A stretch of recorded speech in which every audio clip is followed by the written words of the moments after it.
সিপাহী জেলা গোমতী ও পশ্চিম জেলার বেশ কয়েকটি জায়গায় রাবার গাছের পাতা অস্বাভাবিকভাবে ঝরে পড়ছে।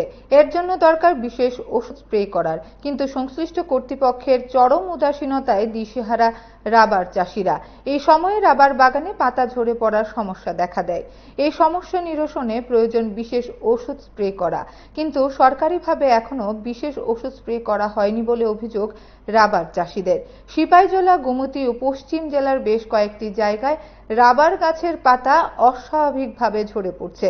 এর জন্য দরকার বিশেষ ওষুধ স্প্রে করার, কিন্তু সংশ্লিষ্ট কর্তৃপক্ষের চরম উদাসীনতায় দিশেহারা রাবার চাষিরা। এই সময়ে রাবার বাগানে পাতা ঝরে পড়ার সমস্যা দেখা দেয়। এই সমস্যা নিরসনে প্রয়োজন বিশেষ ওষুধ স্প্রে করা, কিন্তু সরকারিভাবে এখনো বিশেষ ওষুধ স্প্রে করা হয়নি বলে অভিযোগ রাবার চাষিদের।